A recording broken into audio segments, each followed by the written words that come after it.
মহাকাশ ভ্রমণ করে এলেন ৬ নারী।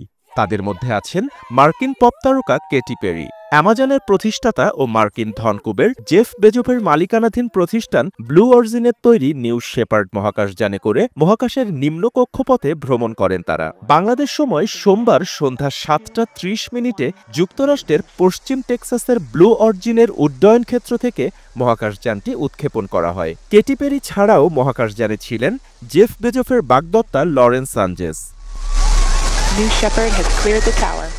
মহাকাশ ভ্রমণের পর পৃথিবীতে ফিরেছেন মার্কিন পপ তারকা কেটি পেরি সহ ৬ নারী। এই ভ্রমণে তারা অসাধারণ কিছু মুহূর্ত ও অভিজ্ঞতার মুখোমুখি হয়েছেন।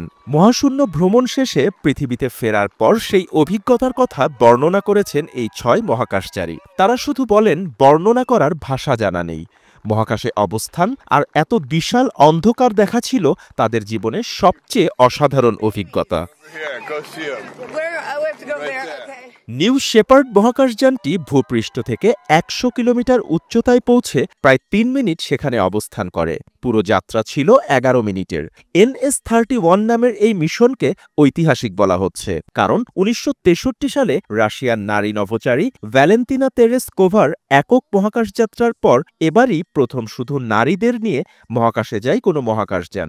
ব্লু অরিজিনের এই মহাকাশযান কারমান রেখায় নিয়ে যায় কেটি পেরিদের। কারমান রেখা হল আন্তর্জাতিকভাবে স্বীকৃত মহাকাশের একটি সীমানা। মহাকাশে প্রায় ১১ মিনিট অবস্থানকালে ৬ নারী তাদের আসন থেকে উঠে চারপাশ দেখতে পারেন। এছাড়া ক্যাপসুলের বড় জানালা দিয়ে পৃথিবীর দৃশ্য উপভোগ করেন তারা। Wow, look at the blue line. Oh my gosh. Oh my goddess. That's our pink moon. মহাকাশ ভ্রমণ শেষে ফিরে এসে কেটি পেরি বলেন, তিনি এখন জীবনের সঙ্গে অত্যন্ত সংযুক্ত এবং ভালোবাসার সঙ্গে সম্পৃক্ত থাকার বিষয়টি অনুভব করছেন। এই অভিজ্ঞতা নিয়ে তিনি একটি গান লিখবেন। To go because that's all my love right there.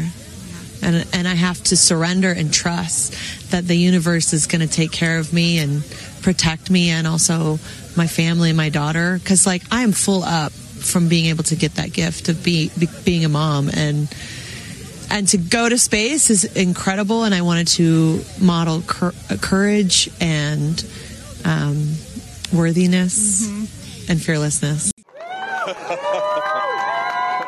তিনি আরো বলেন, এটি ছিল সর্বোচ্চ উচ্চতা। এটি অজানার কাছে আত্মসমর্পণ। মানুষ নিয়ে মহাকাশের নিম্ন কক্ষপথে এ নিয়ে ১১ বারের মতো মহাকাশযান পাঠালো ব্লু অরিজিন। মহাকাশে বাণিজ্যিকভাবে ভ্রমণের অভিজ্ঞতা দিয়ে কয়েক বছর ধরেই কাজ করছে ব্লু অরিজিন।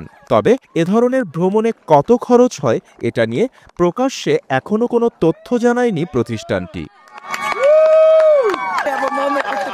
বাপ্পি খান, SA TV ডিজিটাল।